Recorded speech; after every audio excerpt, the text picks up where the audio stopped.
তুমি শোনো, এরকম জান্নাতি পরিবেশে একটা জান্নাতি নমুনা একটা মাহফিল কায়েম করবার পরে তুমি দূরে থাকো, অন্য কাজে মত্ত হয়ে যাও। হাসরের ময়দানেও এই আয়াতের ব্যাখ্যা এলো, মুনাফিকের দল আলাদা, ওই রকম ভাবে মুশরিকের দল আলাদা, ইহুদির দল আলাদা, বেঈমানের দল আলাদা, মাতালের দল আলাদা, সুদখোরের দল আলাদা, ব্যভিচারকারীওয়ালার দল আলাদা আলাদা। আল্লাহ বললেন বিক্রে দিয়ে তারা ছড়িয়ে ছিটিয়ে থাকবে। মুমিনের দল আলাদা, তাদের কাছে আসতে পারে না। এই মুমিনরা হবে জ্যোতির্ময় জ্যোতির্ময় জ্যোতির্ময়। আমার আল্লাহ তাআলা এদের চেহারায় এত জ্যোতি দেবে, ওই জ্যোতিটা যেন মনে হলো পূর্ণিমার চাঁদ অপেক্ষা জ্যোতি। এরা চলছে আনন্দে আল্লাহ তাআলার রাসূল পাক সাল্লাল্লাহু আলাইহি ওয়াসাল্লামের কাছে যাবে। এই মানুষগুলো হাসরের ময়দানে সম্মানিত। জোরে বলেন, আরো জোরে বলেন সুবহানাল্লাহ। এরকম ভাবে আহকামুল হাকিমিন রব্বুল আলামিন বললেন, يوم يكون الناس كالفراش المبثوث وتكون الجبال كالعهن المنفوش। যুবক, তোমাকে বলা হয় যে পাহাড়ের বিষয় আমার আল্লাহ তাআলা জানায় না, না ওই পাহাড়গুলোকে ওয়েট করবার বিষয়ে জগতে কোনো রকম মেশিন নাই, কম্পিউটার নাই। একটা পাহাড়কে উঁচু করবে, একটা পাহাড় মেপে বলে দেবে এত পাউন্ড রয়েছে, হবে না হবে না হবে না। আমার আল্লাহ তাআলা বললেন ওই দিনটা হবে يوم يكون الناس كالفراش المبثوث وتكون الجبال كالعهن المنفوش। যেদিনে পাহাড়গুলো ওই রকম ধনী হয়ে তুলো, ভুতুড়িরা যেমন করে তুলোর মধ্যে তাদের সেই রশি রেখে বারে বারে বারে বারে বারে আর তুলো নিচে নিচে ওঠে। ওই তুলোটার মধ্যে কোনো ওয়েট নাই, ভারিত্ব নাই। ওকে যদি কোনো ওয়েট করা হয় তাহলে কোনো ওয়েট আসবে না। আমার আল্লাহ বললেন ওয়াতাকুনুল জিবালু কালআইনিল মানফুস। সেদিনে পাহাড়ের কোনো ওই রকম ওয়েট থাকবে না, তুলোর মতো উঠতে থাকবে। এই যে তুমি শোনো, সেদিনে তোমার কেল্লা কি আছে তুমি জানতে পারো। আজকের নারী আর পুরুষ একসঙ্গে তোমরা বাদরামি করো রাজপথে, রাস্তার উপরে ওই রকম ভাবে পথচারীদেরকেও তোমরা আঘাত করো, তাদের যাওয়ায় অসুবিধা ঘটাও। হাসরের ময়দানের কথাটা মনে পড়ে না? আল্লাহ বললেন ফাআম্মা মান সাকুলাত মাওয়াজিনুহু ফাহুয়া ফি আইশাতিন রাদিয়া। সেদিনে একদল মানুষ তাদের ঈমান এবং আমলগুলোকে নেকির পাল্লায় দিয়ে দেওয়া হবে, আর নেকির পাল্লাটা ভারী হয়ে যাবে। আল্লাহ বললেন সেই দিনে ওই মানুষগুলোকে জান্নাতে প্রবেশ করিয়ে দেওয়া হবে। মারহাবা মারহাবা মারহাবা মারহাবা বলতে বলতে আনন্দের সঙ্গে তাদেরকে নিয়ে আর তাদের জান্নাতে প্রবেশ করিয়ে দেওয়া হয়। পক্ষান্তরে শোনো, ওই মানুষগুলো শুনবে যারা ব্যভিচারে লিপ্ত, যারা সুদখোরের মধ্যে লিপ্ত, ওই রকম ভাবে যারা চোটায় টাকা খাটায়, যারা ওই রকম ভাবে বন্ধন সমিতি জীবন বীমার সঙ্গে জড়িত, ওই রকম বদরানি শয়তানি কাজের মধ্যে জড়িত। ওরা শোনো, ওয়াম্মা মান খাফফাত মাওয়াজিনুহু ফাহুয়া ফি ফাহুম্মুহু গাবিয়া। যাদের পাল্লাটা হালকা হয়ে যাবে, ঈমান আমলের পাল্লা হালকা হয়ে যাবে, ওই মানুষগুলোকে মনে হলো তাদের জন্য রয়েছে হাবিয়া, তাদের জন্য হাবিয়া দোজখ রয়েছে। তোমাকেই বলবো, হাদিস শুনিয়ে দেব। মসজিদে যাওয়া মানুষ, প্রথম কাতারে দাঁড়ানো মানুষ, তাকবীরের সঙ্গে নামাজ পড়নেওয়ালা মানুষ শুনে নাও। আর এইরকম রাস্তা দুষ্টামি করা যুবক যুবতী তোমরাও শুনে নাও। না না না না, হাসরের ময়দানে আমার আল্লাহ তাআলা একদল মানুষ কি রকম কালো বর্ণের তৈরি করবে। বুখারী শরীফের হাদিসে রাসূল বর্ণনা করেন আল্লাহ তাআলা আল্লাহর ফারিস্তাদের আমাকে দেখিয়ে দিলে স্বপ্ন যুগে দেখলাম একজন মানুষ আকাশ ছোঁয়া তার বডি রয়েছে এত লম্বা। আমি নবী পাক, আমি নবী মুহাম্মদ রাসূলুল্লাহ তার মাথাটাও দেখতে পেলাম না। দেখলাম তার চেহারা ওই রকম লম্বা চওড়া, আর দেখলাম কালো বর্ণের দুর্গন্ধ তার গায়ে, আর দেখলাম সুগন্ধ সাদা ওই রকম মসৃণ। আমি জিজ্ঞাসা করলাম ইয়া কি জিবরাইল, ইয়া কি মিকাইল, ও ভাই জিবরাইল, ও ভাই মিকাইল, এই মানুষটিকে এর পরিচয়টা বলো। হযরত জিবরাইল মিকাইল বলছে ইয়া রাসূলুল্লাহ, এই মানুষটি হলো আপনার একজন উম্মত। আমার রাসূল জানো থমকে গেলেন, আমার রাসূলের চেহারাটা লাল বর্ণের হয়ে গেছে। রাসূল বলছেন কেমন উম্মত জানো? আল্লাহর ফারিস্তা দয় বলছে ইয়া রাসূলুল্লাহ, এই মানুষটি নামাজ পড়েছে, এই মানুষটি রোজা রেখেছে, এই মানুষটি সাদকা করেছে, আবার নামাজের পরে ওই রকম ছাতার তলার কাগজ তৈরি কিনেছে, ওই রকম ভাবে আবার এগিয়ে গিয়েছে, ভিতরে ভিতরে টাকা কাটিয়েছে, টোটায় টাকা দিয়েছে, বন্ধনে টাকা নিয়েছে, সেগুলো দিয়েছে, ওই রকম সমিতিতে টাকা নেওয়া দেওয়া করেছে। এই সুদের গন্ধের মধ্যে রয়েছে, আমলটা ছিল এমন, কোরআন সাক্ষী দেয় মুযাবযাবিনা বাইনা যালিকা লা ইলাহা ইল্লা ইলাহা। তারা মসজিদে আছে, আবার মাঝে মাঝে তাদেরকে ছাতার তলার কাগজ কিনতেও দেখা গেছে।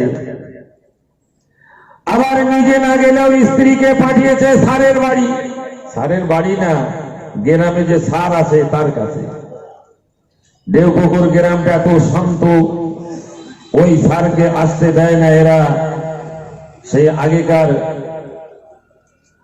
কি বলে ঢেকির গুলো রেখেছে স্যারকে তাড়ানোর জন্য, এখানে স্যার আসে না, আর এ গ্রামের মহিলারা তার কাছে যায় না। কি বলে তারে, কি দিতে আসে সে, কথা বলেন, আরে বলেন না কেন, বাঁধের ওই পারে বলি, ওখানে চিল্লে বলে ওই স্যার কি করতে আসে, বন্ধন আসে না, না কথা বলে, আসেন গ্রামে, আসেন, আওয়াজ শুনবেন, নবীর সিরাত শুনে কান্তি কান্তি বাড়ি যাবেন, আর স্যারের দাওয়াত করবেন, আপনার কপালে ঝেঁকা। জি, وَأَمَّا مَنْ خَفَّتْ مَوَازِينُهُ فَأُمُّهُ هَاوِيَةٌ। যাদের পাল্লা হালকা হয়ে গেল, নেকির পাল্লা হালকা হয়ে গেছে, ওই মানুষগুলোকে আল্লাহ বললেন হাবিয়া দোজখ দেওয়া হবে। আল্লাহ বললেন ওমা আদরাকা মা হিয়া, ও জগতের মানুষ, ওই হাবিয়া কি বিষয়টা তোমরা কি জানো? আল্লাহ নিজে জবাব দিলেন নারুন হামিয়া, ওই হাবিয়াটা হলো উত্তপ্ত আগুন, যে আগুনের কালার হবে কালো বর্ণের, কালো বর্ণের, ওই কালো বর্ণের আগুনে ফেলে দেওয়া হবে, ভাজি করা হবে। জি, আজ ভয় করছে, শুধু ভয়, টেনশন, গোটা জগৎ আশঙ্কায় ভোগে, করোনা, এখনো ভয় কাটে না, শুধু চাতক পাখির ন্যায় চোখ একদম ভেতরের খুলি থেকে বার করে চেয়ে আছে কবে এর ভ্যাকসিনটা বার হবে। কথা বলে ভুল বলি নাকি? এই ভ্যাকসিনের আশায় আছে। জি, আল্লাহ বলছে শোনো, ওয়ালানুযীকান্নাহুম মিনাল আযাবিল আদনা দুনাল আযাবিল আকবার লাআল্লাহুম ইয়ারজিউন। জগতের এই আযাব একেবারে ক্ষুদ্র থেকে ক্ষুদ্র, সেই বড় আযাবের মোকাবেলায় যে আযাব এক্ষুনি বর্ণনা হলো, যার নাম হাবিয়া, এখানে এই আযাবে পড়লে খুব বেশি মৃত্যু হবে, কিন্তু সেই আযাবে মৃত্যু নাই, আর মরণ হবে না। মরণকে জবাই করে দেওয়া হয়েছে, কেউ আর মরবে না, শুধু আযাব আর আযাব। আমি মারা গেলে আমার বাচ্চারা কাঁদবে, আমি মারা গেলে আমার মা কাঁদবে, আমি মারা গেলে আমার স্ত্রী কাঁদবে। এই মায়া কান্নায় ভেঙে পড়ছে। যদি করোনা হয় ওদের মুখের দিকে তাকাবে কে? জি, ঠান্ডা মাথায় বালিশে মাথা দিয়ে চিন্তা করুন, পাল্লা যদি হালকা হয় হাবিয়া দোজখে দেওয়া হবে। সেই জায়গায় আপনার সন্তান কি উকি মেরে একবার দেখে আফসোস করবে সেদিনে? না। প্রাণ প্রিয় স্ত্রী দেখতে যাবে না, কলিজা ছেঁড়া বেটা জাহান্নামে হাবুডুবু খাচ্ছে, মার হৃদয়ে সেদিনে দয়া হবে, দেখতে যাবে না। পশ্চিম কালেও মা দেখতে যাবে না, বরং হাসরের ময়দানে তোমার পাল্লা যখন হালকা হয়ে গেছে, তোমার মা দূর থেকে দেখতে পায় আমার ছেলের পাল্লাটা হালকা গেছে, ওকে জাহান্নামে দেওয়া হবে, মা ওইখান থেকে পালাবে। বাপ দেখেছে ওইখান থেকে পালাবে, সন্তানেরা দেখেছে ওইখান থেকেই পালাবে। يوم يفر المرء من أخيه وأمه وأبيه وصاحبته وبنيه। কোরআন বলছে সব পালাবে। তুমি আজ মরণ কান্না কাঁদো, তোমার এই কান্নার কোনো দাম নাই। জি ভাইরা, অনেক মানুষ এমন আছে, বিশ্বাস করো, আজ এই মাহফিলের সুযোগ নিয়ে তাদের একটা বড় সুযোগ, আজকের এই তাদের লেনদেন, যার নাম হলো পরকিয়া করা, পরকে কেয়ার করা। জি ভাইরা, আশ্চর্য হবেন আপনি, নিজের বৈধ স্ত্রী থাকা সত্ত্বেও এই রকম সুযোগে আজ অপরের স্ত্রীর সঙ্গে অবৈধ সম্পর্ক করছে। বাদাম, জিলাপি, গজা, এই সমস্ত দিয়ে আদান প্রদান চলছে। আপনি ভালো করে রিসার্চ করুন, এ মাথা থেকে সে মাথা খুঁজে পাবেন এরকম মানুষ। নিজের বাড়িতে এখনো জিলেপি, বাদাম, গজা যায়নি, সেই অপরের স্ত্রীর প্রেমে পড়ে তার বাড়ি যাচ্ছে। রাগ করবেন না। অনেক মেয়ে ছেলে, অনেক স্ত্রী এমন আছে, স্বামীকে জলসায় পাঠিয়ে অপরের স্বামীকে নিয়ে গল্প করছে, তার সঙ্গে বাদাম খাওয়ার মজলিস চলছে। মনে হয় খুঁজলে আপনিও পাবেন। একে বলে হয় পরকিয়া করা।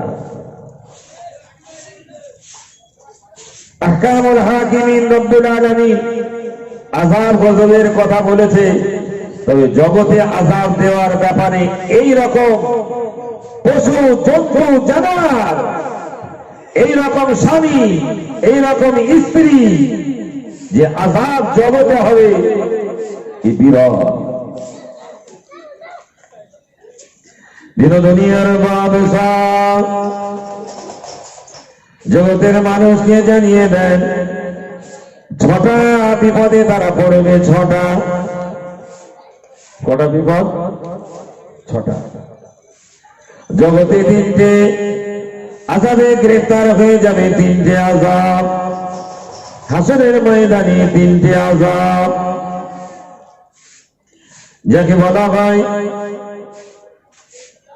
একদম নগদ নগদ আযাব পাবে। নগদ, ধারের কোনো ব্যাপার নয়। ধার 3টে, নগদ 3টে।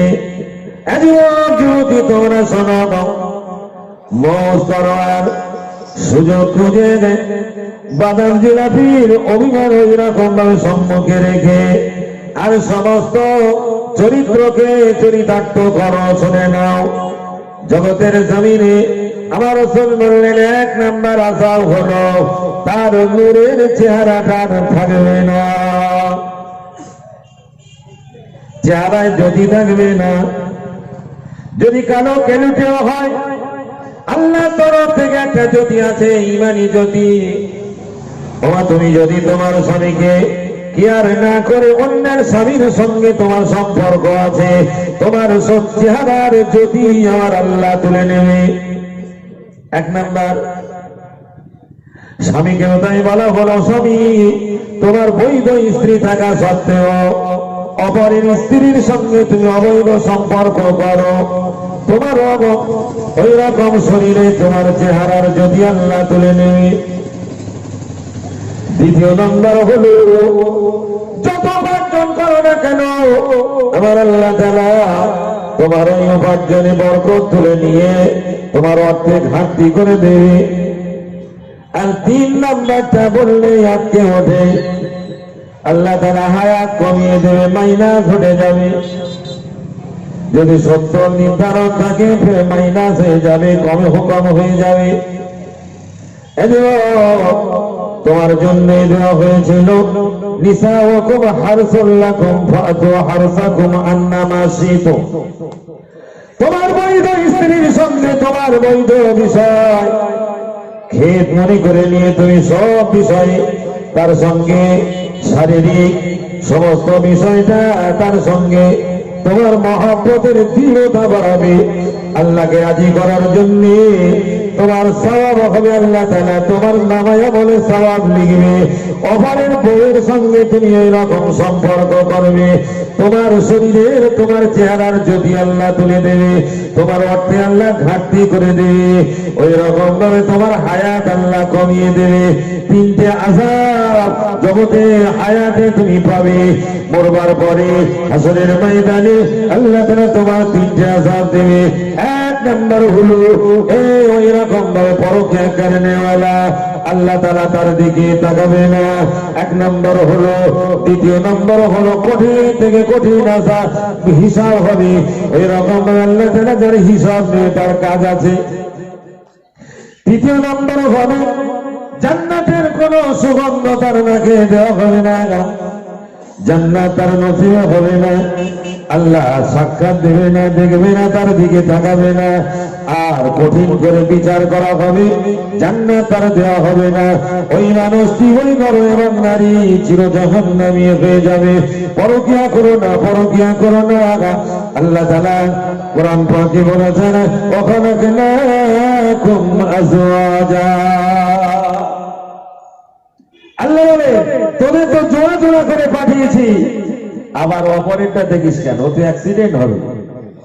জি ভাইরা আমার, নওজওয়ানেরা এই সমস্ত বিষয় মাথায় রেখে চলুন।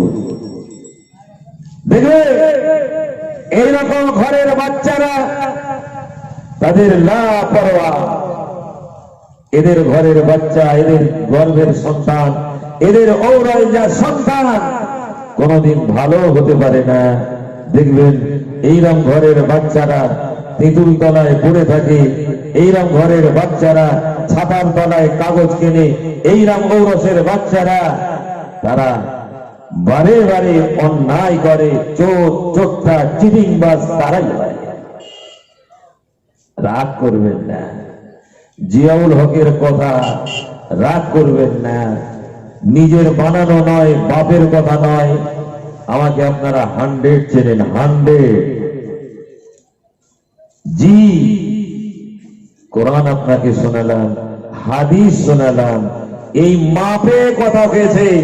যদি মানেন তো আপ, না মানেন তো জগতে আছে কে কার বাপ আপনাকে মানাবে, মানাতে পারে না। আপনি ভালো হবেন তো আপনার সন্তান ভালো হবে, গ্যারান্টি আছে। আপনি নামাজি হবেন তো আপনার ছেলে নামাজি হবে, গ্যারান্টি আছে। আপনি সুদের জিনিসটাকে ঘৃণা করবেন, আপনার সন্তানও ঘৃণা করবে, আপনাকে ইজ্জত দেবে। আর যদি আপনি উম্মুল খায়ের ফাতেমার মতো মা হন, তাহলে আপনার ঘরেও এই যুগেও আব্দুল কাদের আসবে। আপনিও যদি খাতুন জান্নাত ফাতেমা তো জোহরার মতো সংসারিনী হন, আপনার গর্ভেও হাসান হোসাইনের মতো সন্তান আল্লাহ দিবে। মা হতে হবে, মায়ের মর্যাদা জায়গায় রাখতে হবে। কুদরতে কারীম আল্লাহ তাআলার কৌশলটাকে বুঝে জগতের মানুষ রাস্তা দিয়ে চলছে আব্দুল কাদের জিলানী। রাস্তার ধারে বসা একজন মানুষ হাউমাউ করে কান্না শুরু করে। জিজ্ঞাসা করে, ভাই কেন কাঁদেন? কি হয়েছে? শারীরিক অসুস্থ, কোন কঠিন টেনশন অথবা ক্ষুধায় কাতর হয়েছেন? আমাকে বলুন। কিছু বলে না, বারবার জিজ্ঞাসা করে, বলছে, ও বাবা আব্দুল কাদের, আমি তোমার জন্যই কাঁদি। বলছে, কেন? আমার শরীর সুস্থ আছে, আমার কোনো টেনশন নাই, আমার অর্থেও ঘাটতি নাই, আমার জন্য আপনি কেন কাঁদেন? বলছে, বাবা আব্দুল কাদের, সেই 10 বছর থেকে আজ পর্যন্ত তোমাকে একটা ধোঁকা দিতে পারি না। তুমি কে? বলছে, আমি হলাম ইবলিস, শয়তান। মানুষকে ধোঁকা দিয়ে বোকা বানিয়ে জাহান্নামের দিকে নিক্ষেপ করি, জাহান্নামের রাস্তা দেখিয়ে দেই। আব্দুল কাদের, তোমাকে আজ পর্যন্ত একটা ধোঁকা না দেওয়ার কারণে, ধোঁকা না দিতে পারার কারণে আমি ইবলিস বড় লজ্জিত, তাই আফসোসে কাঁদি। আব্দুল কাদের জিলানী ওই জায়গায় দাঁড়িয়ে লা হাওলা ওয়ালা কুওয়াতা ইল্লা বিল্লাহিল আলিয়্যিল আযীম বললেন। সঙ্গে সঙ্গে শয়তান ধোঁয়া হয়ে বেরিয়ে যায়। জোরে বলেন, আরো জোরে বলেন সুবহানাল্লাহ। নওজওয়ানেরা, ভাইয়েরা, বাবাজিরা, মায়েরা, বোনেরা, শুনছেন, ঘর থেকে অনেকে শুনছেন, শুনুন। আহকামুল হাকিমিন রব্বুল আলামিন জানিয়ে দিলেন, মাইয়ুতিল্লাহ ওয়া রাসূলাহ, যারা আল্লাহর অনুগত, আল্লাহ রাসূলের অনুগত, আমার আল্লাহ তাআলা তাদের দলভুক্ত করে দেয়। ফাউলাইকা মা'আল্লাযীনা আন'আমা আল্লাহু আলাইহিম, আল্লাহ তাআলা ওই মানুষদের সঙ্গী বানিয়ে দেবে যাদেরকে আমার আল্লাহ তাআলা পুরস্কৃত করেছেন, যাদেরকে আমার আল্লাহ তাআলা পুরস্কার দান করেছেন। ওই মানুষগুলো দলভুক্ত করে দেওয়া হবে। কারা কারা?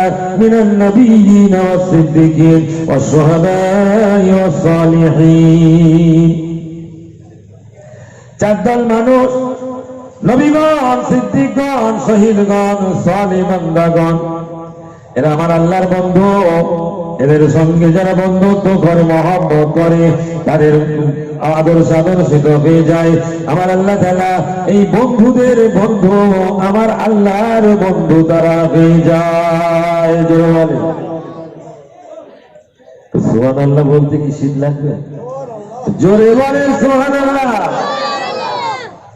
আল্লাহর বন্ধুদের বন্ধু আপনি হবে, আল্লাহ আপনাকে বন্ধু বলে গণ্য করবে।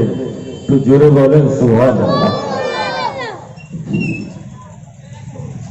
ভাইরা, এইবারে যদি একটা অনুরোধ করি, কিছু ভাই রাখতে পারে বলে আশা করি, যারা ওই দোতলায় বসে রয়েছে, অন্তত দেখে যদি আসে, কাছাকাছি কথাগুলো হবে, বুঝতেও পারবে। দোতলায় বসে আপনাদের ঠান্ডা লাগে, সেজন্য আপনারা নেমে আসুন, নেমে আসুন, নিচে আসুন, আর একটু দরুদ শরীফ পড়েন। আল্লাহুম্মা সাল্লি আলা। আরে আল্লাহর রাস্তায় কথা না, আমার ঠেঙে ওরে পা দিয়েছেন, পারবে না? না আদব আছে নাকি? নেমে আসে নাই ছেলে? এই মাফলার কইলো কইলো, আরে এদিকে এসো। মজলিসের বেয়াদবি করো না, নিচে আসো, নিচে আসো।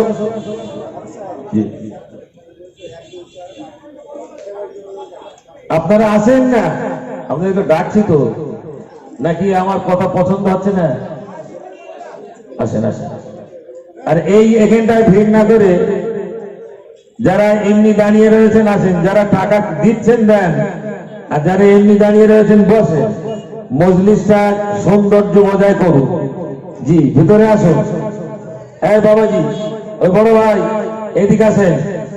দুতলায় বসা অভ্যাস নাই। আর কেউ ঠ্যাং উপরে তুলে বসতে হবে না, সব ঠ্যাং ফেলে দেন, যাত্রী বসে কথা হচ্ছে, কোরআন থেকে কথা হচ্ছে, আপনাদের শুনতে হবে, আমল করতে হবে, আর সেই মতো আপনার জীবন যাপন করতে হবে, সংসার পরিচালনা করতে হবে।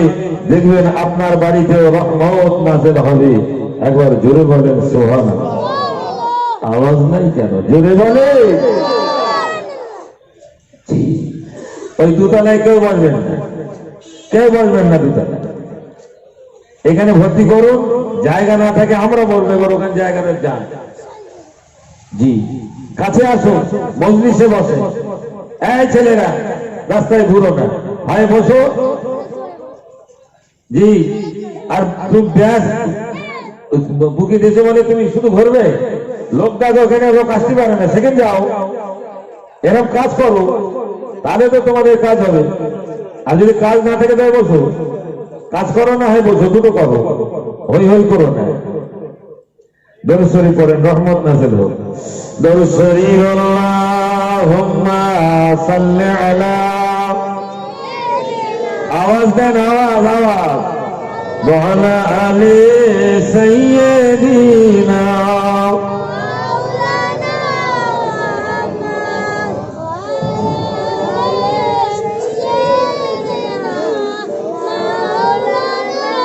এমন এক ব্যক্তি তার ধোঁকা দিতে পারেনি, শয়তান কাঁদে। জি, আর এই যুবকদের বন্ধু করে গলায় গলায় বেড়াচ্ছে শয়তান। জি ভাইরা, এত জাম করেছে, অ্যাক্সিডেন্টও হলো একটা। কেন? এদের কে ডেকেছে? আর এই স্বেচ্ছাসেবীরা শুধু এখানটায় ঘুরছে কেন? ওখানে জাম হচ্ছে, সেখানে যেতে পারে না, ওদিকে যাও। যেখানে দোকান বসিয়েছ, এত দোকান বসিয়ে তোমাদের লাভটা কি হলো? অনেক টাকা দেবে নাকি ওরা ফাউন্ডেশনে? কত সুন্দর মানুষ এখানে নাই, সেখানে বাজার, নারী পুরুষের মেলা। মেলা দেবে তো ইসালে সব বন্ধ করো, বলে দাও, ঘোষণা দাও যে দেবগুড়ি মোড়ের মেলা, সবাই বুঝুক। মেলা আর জলসা মাহফিল একসঙ্গে হয় না, এমন পানির সম্পর্ক। এখানে রহমত, সেখানে আযাব, এই দুটো একসঙ্গে কেন করো? এখনো বলছি, যারা স্বেচ্ছাসেবী আছো, অবিলম্বে এগুলোকে ঠান্ডা করো। একটু ইমান তেজ হয়ে যাক, কালেমা শরীফ পড়ে। লা ইলাহা ইল্লাল্লাহ, আরো জোরে, লা ইলাহা ইল্লাল্লাহ, লা ইলাহা ইল্লাল্লাহ, মুহাম্মাদুর রাসূলুল্লাহ, লা ইলাহা ইল্লাল্লাহ। এই তোরা ব্যাস করেছিস কেন? ওই ভেতরে কে মোবাইল দেখার জন্য? এর মধ্যে খারাপ হয়ে দেখো তো, এই মধ্যে মোবাইল চালাচ্ছে। আর বাড়ি যান না, এখানে এসে বসুন। আজকেরও মোবাইল চালানো, ফেসবুক দেখা, মগের বললে ফেসবুক। জি ভাইরা, আল্লাহর উপরে ভরসা করুন, আল্লাহ আপনার জন্য যথেষ্ট হয়ে যাবে। জোরে বলেন সুবহানাল্লাহ। জি, শয়তান দেখে কাঁদছে, কাঁদ দেখে আব্দুল কাদের জিলানী রহমাতুল্লাহ আলাইহিকে দেখে তার মায়ের খবরটা নিয়েছে। জীবনে কাউকে ধোঁকা তো দূরের কথা, তার চেহারা আবু সালেহ মুসা জঙ্গে ছাড়া আর কেউ দেখেনি। জোরে বলেন সুবহানাল্লাহ, জোরে বলে। জি, রামার ঘরের গৃহবধূ, পুত্রবধূ, হ্যাঁ, নাতিবধূ, এই সব বধূ সব স্যারের কাছে পাঠাচ্ছে, যা ওখান থেকে একটা কাগজ নিয়ে আয়। মনুষ্যত্ব থাকলো না, আর সম্মান আর থাকলো না, সব বিক্রি হয়ে গেল। জি, এরা এরা মারা গেলে সব দায়ী হলো ইমাম সাহেব, জানাজা পড়ছে আর বলছেন মাফ করে দাও, মাফ করে দাও, মাফ করে দাও। মৌলবীদের ইউনিয়ন হওয়া দরকার। সুদ করতে জানাজা আমরা কেউ পড়বো না, তাহলে যদি সমাজ ঠিক হয়। কথা মনে হয় ভুল বললো এবার আকবর ভাই? জিয়াউল হক যদি বলে আর এক মৌলবী দোষ কতদিন বল, আমি যাবার না। জি, সবে 3 দিন আগে তালাক হয়েছে, 3 দিন আগে সেই বিয়ে মৌলভী পড়িয়ে দিলে। কেন মৌলভীও ওরে মেরে তক্তা করো, ওর বউটা নেই আর। জি, ওর নিজের বংশে। তাই বলছি মৌলভীদের এখন ইউনিয়ন প্রয়োজন হয়েছে। যারা মাতাল তাদের জানানো হয় না, ইউনিয়ন করো। ইউনিট নাই, এই বলতে কি বলতে কঠিন কথা এটা। সহ্য আপনাকে করতেই হবে। যদি একজন মানুষকে দেখে শয়তান কাঁদে আর আপনার দেখে দুলাভাই বলে গলায় জড়ায়, কথা ঠিক বলছি নাকি? যারা তেঁতুল তলাতে আসে শয়তান ওকে উঁচু করে নিয়ে আসে, বলে বাচ্চা, আর মোড়ে এসে বলে সব আমার। আর শয়তান মাস সারা রাত্রি 2টোর সময় এসে দেখি এখানে বন্ধ হয়ে যাচ্ছে, এখানে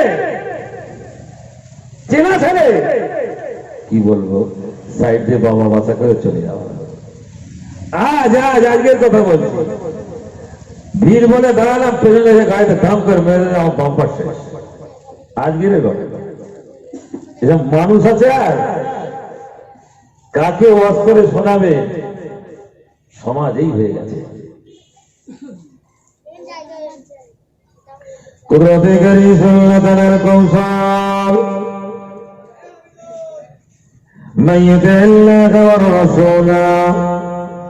আল্লাহর অনুগত, আল্লাহ রসুলের অনুগত, আল্লাহর ইতাআত, আল্লাহ রসুলের ইতাআত। আল্লাহ সাক্ষী দিলেন তোদের চিন্তা নাই আমার রসুলের এই আমার অনুগত হবে, ফরজিয়াত গুলো আদায় করবি, আমার রসুলের অনুগত হবে, আমার রসুলের সুন্নাত গুলো আদায় করবি।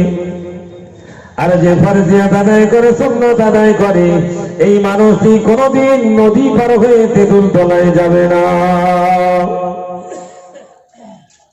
এত বাড়া বেড়ে গেছে। হ্যাঁ, মুসলমান 100-এ 1% অন্য ধর্মের মানুষ নাই।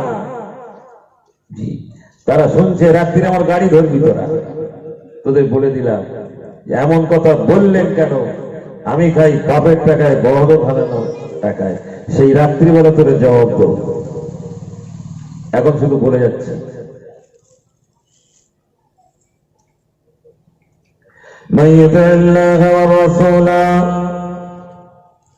আল্লাহর অনুগত, আল্লাহ রসুলের অনুগত, এই মানুষগুলো আমার আল্লাহর পেয়ারা হয়ে যায়, আমার আল্লাহর বন্ধু হয়ে যায়।